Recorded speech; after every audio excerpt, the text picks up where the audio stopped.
ఆక్రమిత కశ్మీర్లో తీవ్రమైన ప్రజా నిరసనలు వెల్లువెత్తుతున్నాయి.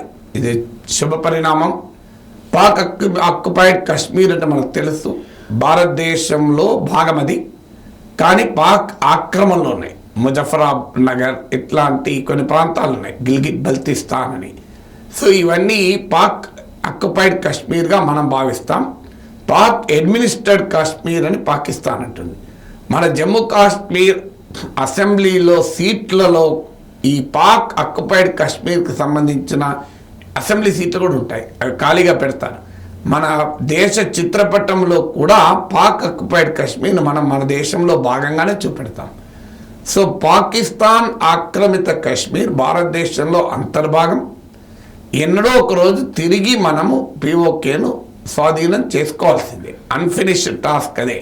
నేను చాలాసార్లు చెప్పాను, కాశ్మీర్ భారతదేశంలో విలీనము, శాశ్వతము, సంపూర్ణము.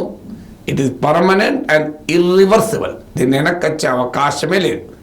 అందువల్ల ఇక మిగిలింది ఏమైనా ఉంటే పాకిస్తాన్ తాను ఆక్రమించుకొని కూర్చున్న జమ్మూ కాశ్మీర్ భూభాగాల నుంచి ఖాళీ చేయాలి. ఇది భారతదేశం డిప్లొమాటిక్గా అనేక సార్లు ఈ మాట చెప్తూనే ఉంది. అఫ్కోర్స్ మనం ఏనాడు మిలిటరీ యాక్షన్కి వెళ్ళలేదు, ఎందుకంటే అంత ఈజీ కాదు కనుక. కానీ అనేక సందర్భాల్లో భారతదేశంలో యునానిమస్ పొలిటికల్ ఒపీనియన్, రాజకీయాలకు అతీతంగా అందరము చెప్పేది PoK is part of India. ఇప్పుడు ఆ పిఓకేలే బలవంతంగా పాకిస్తాన్ ఆక్రమించుకుని కూర్చోవడమే కావడం కాదు, అక్కడి ప్రజల జీవన స్థితిగతుల్ని కూడా దుర్భరం చేస్తాం. దాంతో వ్యాపారస్తుల నాయకత్వంలో ఈ ఉద్యమం మొదలైంది. జమ్మూ కాశ్మీర్ అవానీ యాక్షన్ ఫ్రంట్ అని యాక్షన్ కమిటీ పేరిట ఈ నిరసనలు మొదలయ్యాయి. ఈ నిరసనలకు ప్రధానమైన కారణం అధిక ధరలు, ఇన్ఫ్లేషన్, హై టాక్సేషన్, అధిక పన్నులు, విద్యుత్ కోతలు, ఎలక్ట్రిసిటీ షార్టేజెస్, విద్యుత్ ఛార్జీలపైన కూడా అధిక పన్నులు వేయడం. వీటన్నిటికీ వ్యతిరేకంగా పిఓకేలో ప్రజలు తిరగబడుతున్నారు. గతంలో కూడా ఒక సందర్భంలో ఇలా తిరుగుబాటు జరిగింది. పాకిస్తాన్ వెంటనే భారతదేశంపై ఆరోపణలు చేయొచ్చు, కానీ పాకిస్తాన్కి అర్థం కావాల్సింది ఏంటంటే భారతదేశం పైన శత్రుత్వంతో భారత వ్యతిరేక తీవ్రవాదానికి ఊతమిస్తూ ఆఫ్ఘనిస్తాన్లో తాలిబాన్లతో సంబంధాలు చెడిపోయి పాకిస్తాన్ టెరీకి తాలిబాన్తో ఘర్షణ పడుతూ పాకిస్తాన్ ఎకానమీ మొత్తం ఈ జిహాద్కు తగలబెడుతున్నారు. పాకిస్తాన్ ఎకానమీ మొత్తాన్ని పొరుగు దేశాల్లో తీవ్రవాద కార్యకలాపాలు రైజ్ చేయడానికి, పాకిస్తాన్ సైన్యం ఆధిపత్యానికి, ఆయుధాలు కొనడానికి ఖర్చు పెడుతుంది. దానివల్ల పాకిస్తాన్ ప్రజల పరిస్థితి దుర్భరంగా మారుతుంది.